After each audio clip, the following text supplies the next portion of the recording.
Welcome back to the Joseph Graham Show. Today I'm with me, Ashley Howard. Now, I met Ashley through a former guest, Cheyenne, who is there. Actually, she is a business partner of her for the Heart of Wellness. We talked to Cheyenne, I want to say about a month and a half ago, but she said you have to talk to Ashley, and I do have to give a shout out, Chip. Thank you for the connection because you got me into this group, and it's just been really cool. But Ashley, for people that don't know you, tell us a little bit about yourself, what you do, and who you help.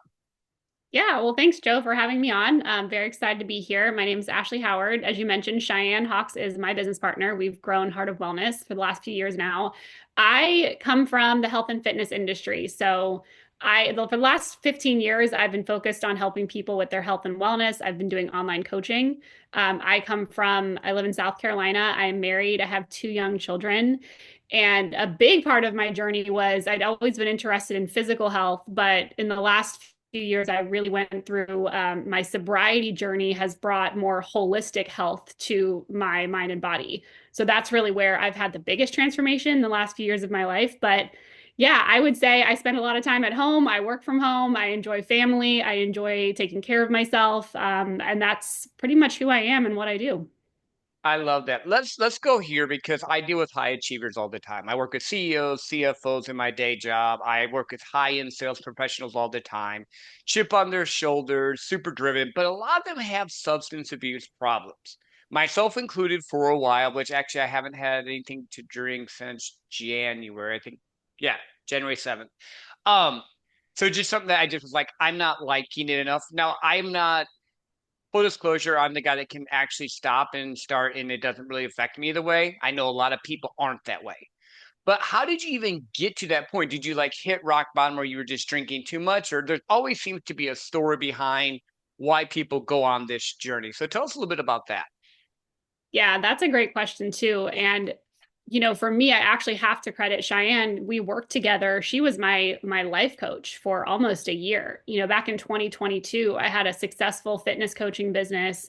As I said, I work at home. I spend a lot of time at home. I kind of retracted myself from a major social life because I knew when I went out in public, I would drink even more than I normally would. So I was spending a lot of time at home back then. And then what my routine was I would put the kids to bed and I would drink. And I realized that online, I could market my business and market myself as this person who had it all together, like high functioning. No one in my life really knew that alcohol was such a crutch for me. But every night I was drinking, and I was drinking a lot.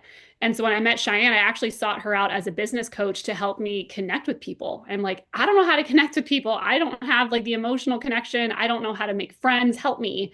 And I did not disclose that I was struggling with an alcohol addiction, but she's very intuitive and she knew that something was going on under the surface. So we worked together for about 8 months. I was able to let go of a lot of stuff in my past. I was holding on to some past trauma, some times in my life that I really needed to forgive myself for. And all of that work, I mean, it wasn't just this decision of like, I want to stop drinking. All of that work really led me to deciding that alcohol was no longer aligning with me. But to be honest with you, it's something that I had thought about doing for probably 7 to 10 years before it actually happened. I knew that this one thing, this one vice that I had was not serving me, but I was really scared to give it up. And so really I can get more into that later, but we did a lot of work over that year. Wouldn't say had a rock bottom moment. There was a moment over Halloween in 2022 where I didn't remember getting home. I didn't remember putting my kids to bed. It really scared me the next day of it was a neighborhood party, and I walked home and didn't remember it. So that really worried me, but I wouldn't say I had a rock bottom. I had more of an awakening. And so one day, it's funny you said you hadn't had a drink since January 7th. My sobriety date is January 8th of 2023, where I just woke up and said, I'm done and I'm ready to, learn who I am without alcohol. Yeah, no, I love that. And here's the crazy thing. So I think for me, when I was drinking a lot, it was more on the fact that I am always high functioning. I'm always trying to make people happy. I'm always trying to do all the things everyone says. And I am definitely on the scale of super high overachiever type of thing, but I can never shut it off. And I had to learn, okay, what is it like to shut it off without it? So I got into fitness some, I've got into reading some. I do CBD with some THC in it on purpose because that helps me at least mellow, but it's not one of those that, oh, I have to do it. Cause like I never was, and I don't know if it was just because of my upbringing or background. I would always drink at home. I would never really drink in public. I every once in a while, if I had the right buddy, I would. But I just, for some reason, I didn't want to have lose control there. But then you mentioned drinking and not remembering the night before. I had that happen a few times. I'm like, this is stupid. Why am I doing this? This doesn't help. And even in the last 3 months, because I had like slowed it down, but in the last 3 months that I haven't had anything, I feel healthier.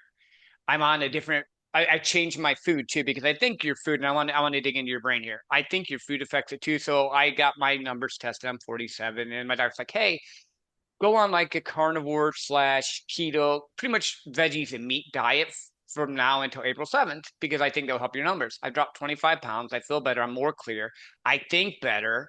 I'm doing better in every aspect of my life, and I'm like, I really don't miss the alcohol, but I filled it with something else that I was doing from fitness to reading to like different things. So, did you like in your journey, did you find a way to fill what you was using that space, or how did you tackle that? 'Cause I know a lot of people listening have this issue. Yeah, and that's amazing that you've seen such a change, in your physical health with your nutrition. I agree. I think nutrition is the foundation. For me, I have you heard of the 75 hard challenge? Oh, I've done it. Actually, you're gonna laugh. I had to say this. I've done it 3 times. Again, I'm Mr. Extreme, and I failed 4 or 5 times. But I just did a post, and I have to put it out there. It was like I said, 75 hard is just teaching you the discipline most of you don't have. So don't take that wrong. Like I love Andy's stuff, but it's about discipline. It's not like in my mind the other way. And I've gotten some of the 75 hard people mad at me recently because they do it and then they yo-yo back and they're not learning the principle. But yeah, I love 75 hard. Sorry, go on. No, that's good. That's a great thing to note about it. So for me, when I had that awakening, 2 years ago, I'm like, okay, well, people know me as like, I'll go out and I'll have a drink. It's people are going to think I'm pregnant if I'm not drinking, right? Like that's what we assume with women my age. Yep. And so I immediately decided like I'm going to do the 75 hard challenge to number one, have a public reason to not drink because we run these communities and we hear a lot of the time that people feel awkward and they don't know what to say if they're not ready to divulge that they don't want to drink anymore, but they don't know what to say it when they're out in a social environment. So I'm like, I'm going to do 75 hard. Hmm. I'm going to have a reason to not drink. And you know what? I've removed the thing that was hurting all of my health and fitness results. And now I'm going to go all in on my health and fitness results. That was my plan. Now, of course, I didn't realize that a lot of times when you stop drinking, someone like me that was drinking every night, there's a big sugar craving that comes in Hmm. because Yep. alcohol Yep. processes sugar in the body. So I technically failed 75 hard because I had a lot of ice cream. Like that was honestly what got me through the first month of not drinking. But in that aspect, it wasn't like a win, but I did the 2 workouts a day. And the cool thing about 75 hard is one of those workouts, as you know, has to be outdoors, and I would go on a walk. And so when I was Hmm. walking every day, newly sober, I had an audible in my ear listening to books that really helped me with sobriety. And so I was really integrating this new way of being because I was committed to 75 hard. So when you say, like, when you removed alcohol, what did you use to fill the void? I got busy. I got busy working Hmm. out and walking and listening to books. And I was exhausted by the end of the night where I used to pour a big glass of wine. I was, grabbing that ice cream until I removed that habit. But it was really helpful for me to dive into the 75 hard fitness piece for sure. I love that because here's the thing. You had to fill the void with ice cream, which maybe wasn't as good, but it was better for you than the alcohol at the time. And now I'm assuming you're not eating ice cream every night. So it's a progression. What people don't understand when you say 1% better every day, it's a 1% better every day. You took one thing, you maneuvered it, because I've done the sugar thing. I used to drink a lot harder when I was younger, and then like I've gone through phases with it. But I know when I've gone away from it, it's like, holy crap, why am I wanting all this sugar? And now on this crazy diet I'm in, I went again, the extreme part of me. I like doing this stuff. No carbs, no sugar, no alcohol since January 7th. I did one cheat thing because I do sales and this guy brought in Vietnamese coffee and I'm a coffee addict. I love coffee. I'll admit that. I'm not ever giving that up. But it was Vietnamese coffee, so it's matcha coffee, and I think it has some sugar in it. That's the only sugar I've had since then. But your body starts to change, like the food taste. I like different foods I didn't like before, like tomatoes and fruits and stuff that I didn't like before. I'm like crap, this is great because I eliminated that. But I love this because you said I use this program so that people would leave me alone about drinking. But here's the crazy thing. Why do we have this as a concept in America that drinking is the thing that adults do? Do you know? I thought about this. Every super successful person I know has gone through like the alcohol thing, but at the end of the day, once they're successful, they don't use it anymore. It's not maybe they have one every once in a while, whatever people decide, whatever. But it just I hate that stigma. I'm to the point now. I just don't drink. No, I'm not drinking. I go to all these parties with sales people. Like, oh, you're not drinking, and I used to drink them. Nope, I'm done. I don't want to.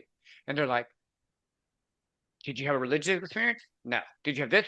No. I just made a decision that was good for me, and I love that. So talk a little bit more about that. So you did the ice cream, you did the workout, and you got into this journey. What other effects did you start to see? Because I want people to see the good from it, because I think they're looking right now at what am I losing? What am I giving up? This is my out.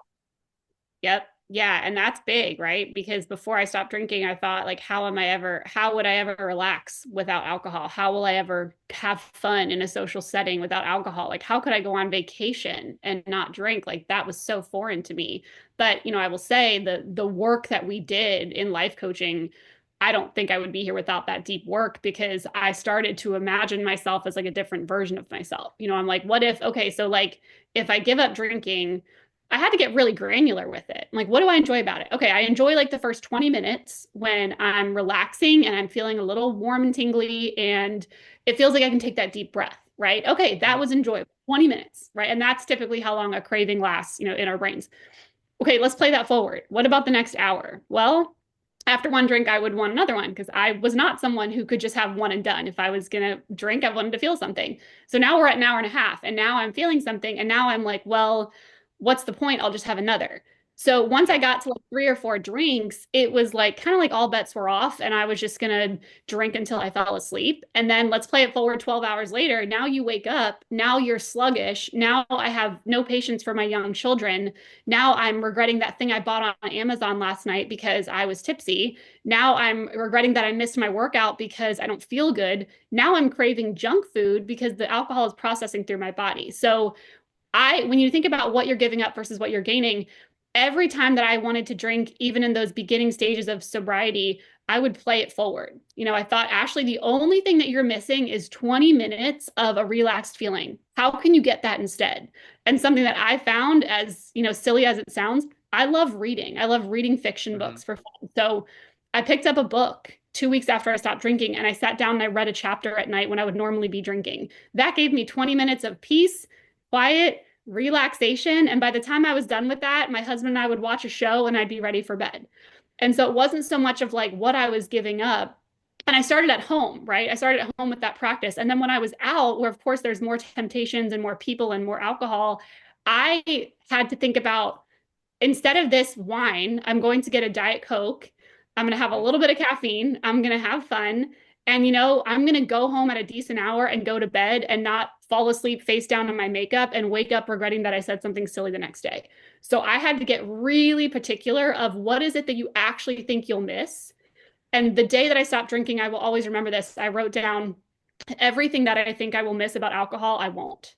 And 2+ years later, that's been so true for me. No, I love that. I'm just sitting here listening to the different things. So my mind bounces around. I'm going to warn you. First, I love reading fiction, and I write fantasy, science fiction every once in a while. What type of books do you like to read? I'm curious on that one. Yeah, I like everything. I mean, I am a woman in her 30s, so I read some Colleen Hoover, some love story books, but lately I've read one about a great book that I read actually recently was about women that served in the Vietnam War. It's called The Women by Kristen Hanna. I really enjoyed that. And now I'm reading a futuristic book about, we're in a dystopian future and there's these company towns that are being built. So I'm kind of all over the place, but when I don't want to think, I do a fun love story. Oh, no, that's perfect. I do, like I said, fancy like Robert Jordan, Tolkien, something in that like genre. But going back to, I love how you actually positioned it because I think people think, what am I losing instead of what am I gaining? And I know everyone listening right now has had that wake up in the morning going, what the hell did I just do? Or say, that's what you're missing with alcohol. Or like you said, the 20 minutes. I find that like I know after work today, I'm going to go on a long walk. I find if I'm in nature every day, it's great for me. People are like, how do you walk so much? Because I can actually have time and peace to myself. It's not in my head I'm walking to hit these miles, even though I walk a lot, like on average 5 to 6 miles a day. But I like it. But it's a mental thing for me, not a I don't even look at it as a workout. But I love that function. I think filling the void with something that actually is more meaningful. And you mentioned this, so too, I'm gonna guess your relationship with your children, your husband, and the people around you is a lot better. How has that grown and changed since you were able to walk away from, and it could be any crutch. I'm going to throw this out here. You could have a crutch of something besides alcohol. It could be overeating food. It could be sex. It could be whatever. Yeah. Finding something that fills that void in a way that's positive for you. But how did that affect like the relationships around you? Yeah, I'm so glad you asked that. And I want to like repeat your point too that you're right. Like my story happened to be alcohol, but like I think we all have something where, we all have our vices. And I think a good way people think like how do I know if something is a vice or if like we all need something to check out. I use, Netflix sometimes to like tune my brain out. We all need it. But my go-to answer for them is how does it feel if you could go 30 days without it? And if that sets off alarm bells in your head like oh, I don't think I could do that, maybe that's something you want to look more into, right? Like online shopping or whatever it may be. So it doesn't have to be alcohol. So I'm glad you brought that up. But relationship with my children. So I have two kids. My daughter is almost 8 and my son is 4.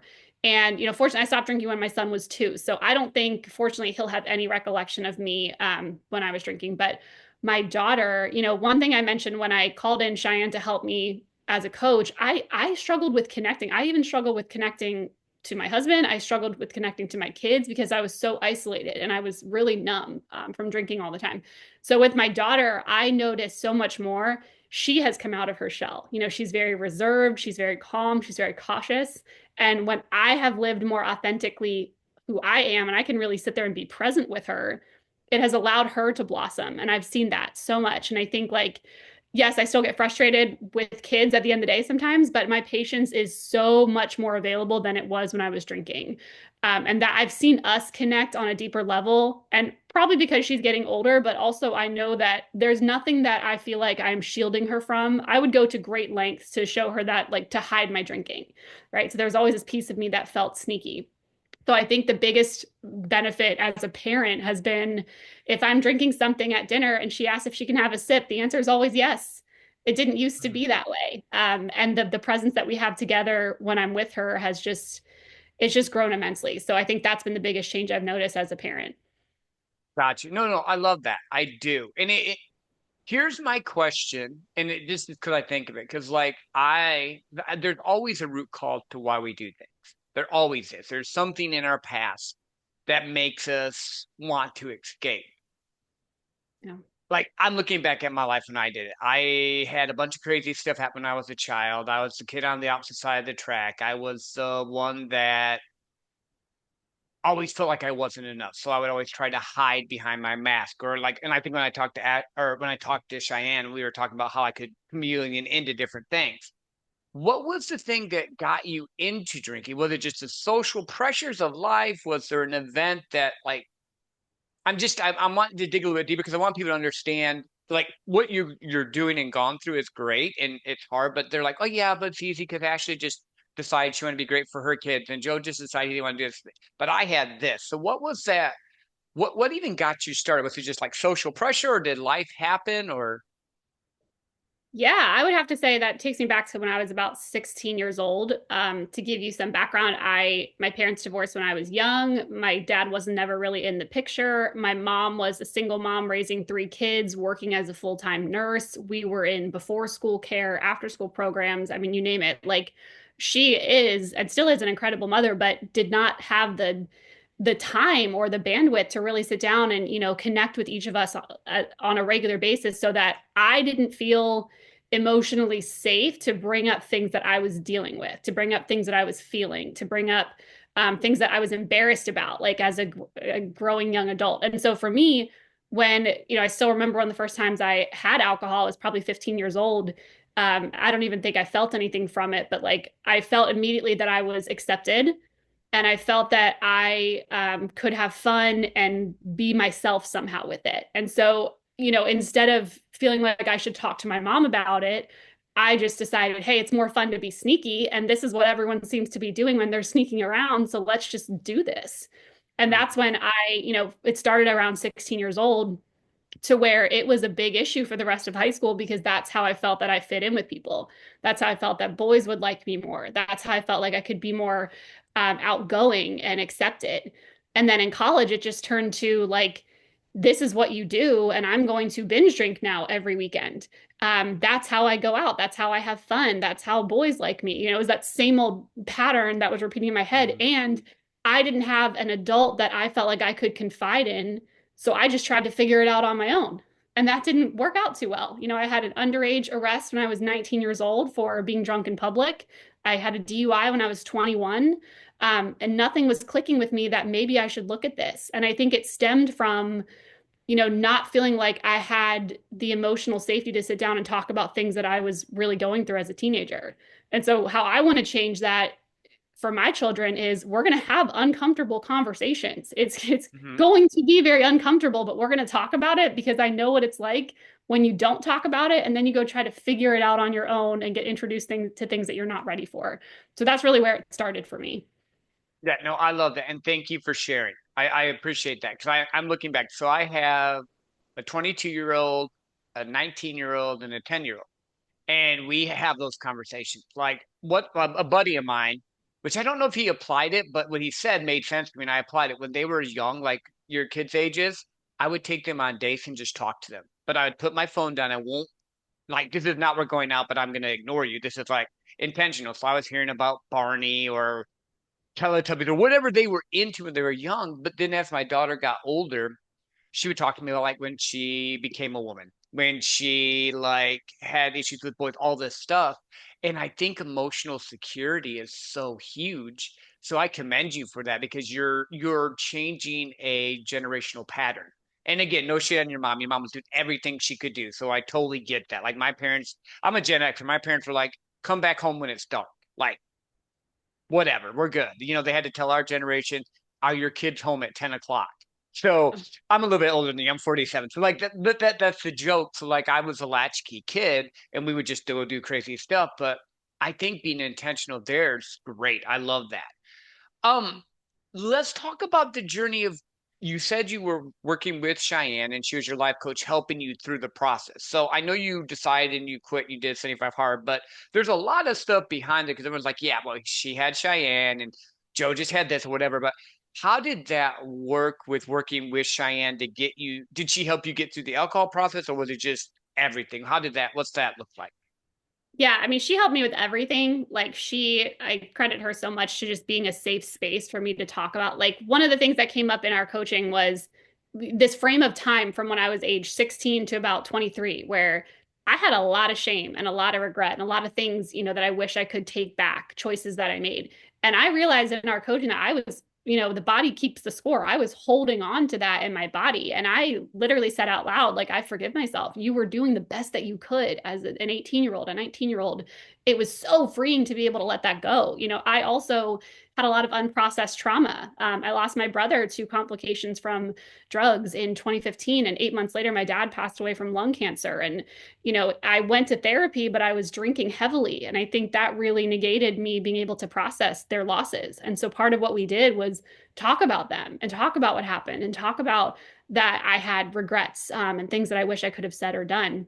And so this whole process was really me like unearthing this stuff. And then coming to the point where I was battling this decision to get sober because of our work. And then as soon as I did, she was my first phone call.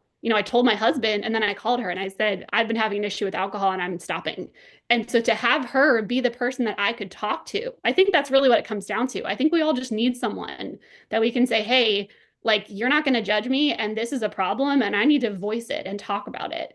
So in those early months of sobriety, having my husband and having her were huge. And then I decided to go public with my story about 2 months later, and that became this huge waterfall of people pouring in saying, "Me too," or "I struggle with the same thing." That blew my mind. But it started with having one person that I could just be like so honest with, and not feel like I had to give a version of the truth, but I could really share how I was feeling.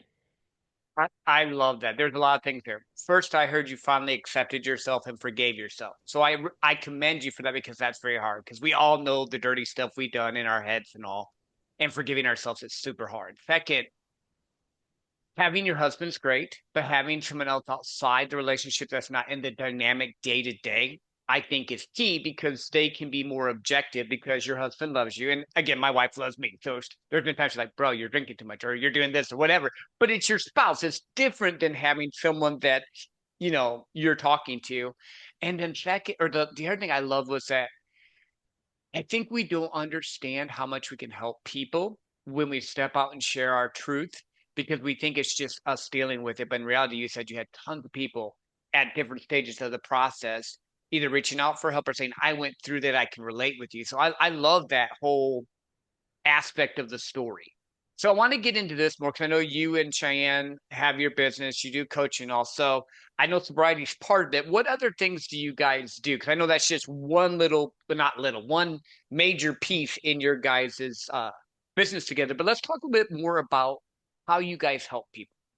Yeah, it's been great. Like I had mentioned, I'd come from the health and fitness world, and she and I was a coaching client of hers, and we worked together, and I had this massive transformation. And about a year later, she came to me and said, I think we could grow this company together. She had already established Heart of Wellness, and was coaching, and I immediately wanted to grow this company with her because of how much it had changed my life. And I think that's where, you're in sales, you can't push something or sell something you don't believe in. And this has been the Right. single thing that has changed my life. So we partnered together in 2023 to grow Heart of Wellness, and we have different pillars. And I think the best way to picture it is like different pillars of our business include one is sobriety. So that's kind of my forte where we run a sober support community. We do coaching. I've been able to coach clients that are now celebrating 6 months, 9 months. I just had a client last week celebrate 1 year alcohol free, which is so exciting. And then the other pillar that we have is health and fitness. So coming from my background, and Cheyenne, her background is, nutrition and meal planning. We offer meal plans, workout app, a fitness community, because we also find when people kind of get the drinking piece down, they have more bandwidth to take care of themselves physically, like we Yep. were talking Yep. about.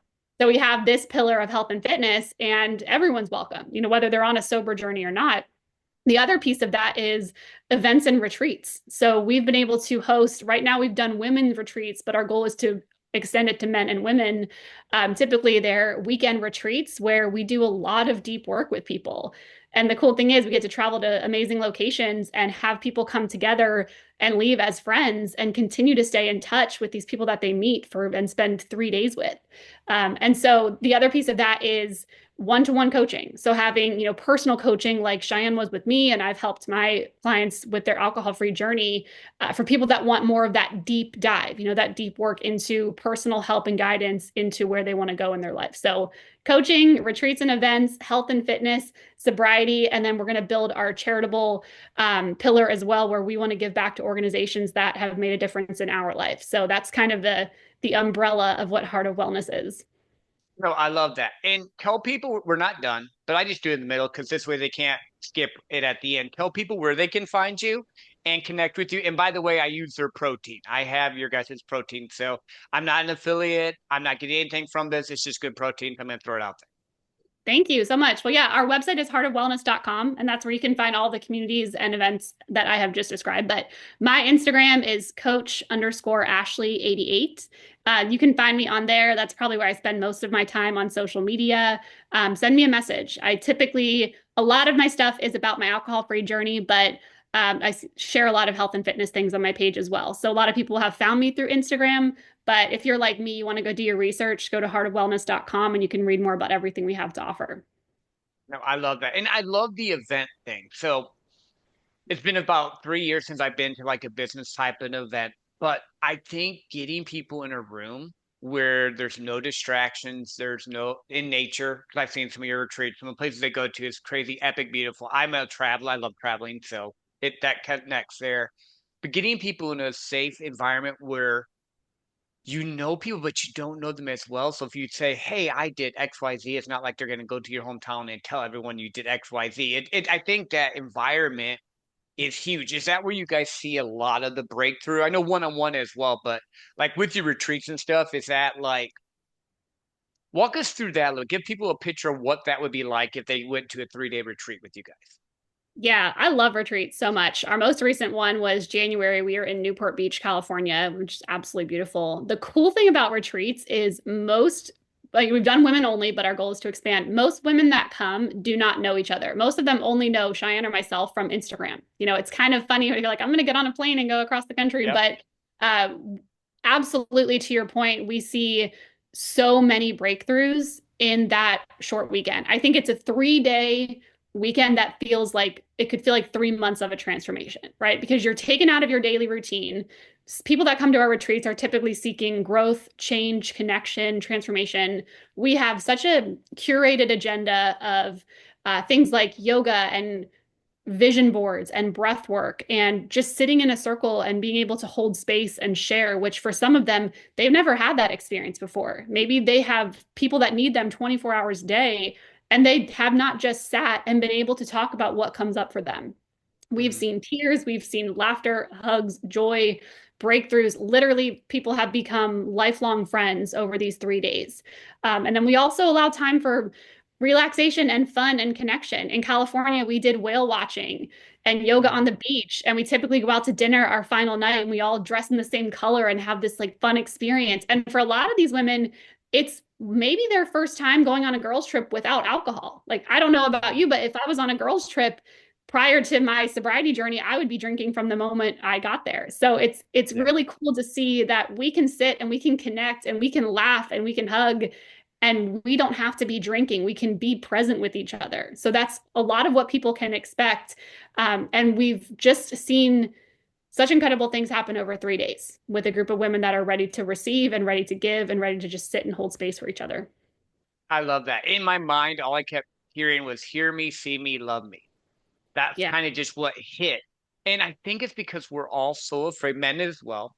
And I actually think it's good sometimes that you have a bunch of women together because then if there's guys there that can change dynamics, I get that. And I know you can curate a guy girl type of thing too. So don't hear what I'm not saying, but I just think so many people don't get heard, they don't get seen, and they don't feel love. And that's why we have our crutches. So I think I would encourage anyone listening, find a group that works for you because I know like when I did one of my business things, we did a cold plunge together, a bunch of the guys. It was like a business one, but we were at an event in Montana, Whitefish. It's beautiful. I loved it. And we jumped in the lake in October. It was freezing, but it was fun, like 5 minutes. And the thing is that when you get in those spaces and you're not drinking, the real you comes out. Because when you're drinking, you still have your mask or whatever. Well, sometimes the real you comes out when you're drinking too, but we won't go there at the moment. But you know what I mean? Like, it's just there's such a I don't know if the word is cathartic or just a release. Because like, I want to ask you this: do you guys do breathwork stuff as well? Usually, yes. What our typically our photographer that comes with us is a certified breathwork coach, and she's run some really beautiful breathwork events on our retreats. Yeah, I've done breathwork a couple times. That is very, I've done intense breath work a couple times. Like I've done box breathing when I want to relax and calm my nervous system. But like I did like one, I think it was an hour and a half, and I didn't even know it was an hour and a half. Some of the biggest moments I think is when you can just let go and let that, I think they call it the frontal cortex. I could be wrong with I'm not the scientist or the technical. So if I'm saying it wrong, anyone listening, I'm just trying to explain the story. Dropping your guard and just being present, I think is huge. And some people are like, well, that's woo woo and that's hippie. Well, I mean, if you go to your church and you drop your guard, it's the same thing. You just have to understand it's different avenues work better for people. Um, I'm loving this aspect of it. So you said you wanted to get into charitable work as well. What type of charities are you guys looking to help? Yeah, well, we do things called a healthy habits challenge where it's a month of, amping up your health and fitness, kind of like a mini 75 hard. And when we did one last year, we partnered with Warrior Strength, which is a recovery gym based in Salt Lake City. And so part of Nice. our donations would go to Warrior Strength to really help that community. And that's, close to my heart to help the recovery community because of how much my life has changed. But our next organization that we're honing in on, one of Cheyenne's past clients is an LLS or leukemia lymphoma survivor. And so we want to dedicate to LLS, growing our donation base for them. And that's going to be our next focus over the next 3 months is raising money to be able to donate to LLS. So we really just, we say that every morning. We text each other our goals, and we always end with, we are able to give back. That's something Hmm. that we speak our goals as if they are, in the present tense. And I think for me, the money wound has been around for a while where growing up with a single parent, we weren't in poverty, but we didn't have a lot. And so I learned about money as scarce. Whereas, like now, as a business owner, being able to be successful, I've really worked on changing my mindset around money that money is abundant. And if I'm taking Hmm. care of myself and my family, offering services that help people change their lives for the better, I can have abundance to give back to people and organizations that mean a lot to me. It doesn't mean, it's money for greed, it's money for security and giving back. So that's been huge for me personally, but also being able to make a plan of how are we going to give back, who are we going to give back to, and how does that feel in our minds and bodies. That has been like the final piece in our business that's coming together, and it's been really cool to see. No, I love that. And hopefully you don't hear my dogs losing their minds. Someone knocked on my door. Um, no, actually, you just dropped some gems there. One, money is in abundance, and what you speak out comes to you. You can call it woo or whatever. I don't care. What you speak out comes to you. I know a lot of negative people, and they have negativity in their lives, but they always speak negative. I know a lot of positive people, and they speak positive. But how did you transform the money wound? Because a lot of people who are super successful come from, like me, that chip on the shoulder, but our attitude about money has to be changed before we can step into it. So, how did you work through that? Because I know it's 20 years and I'm still working through it, but I've gotten way better.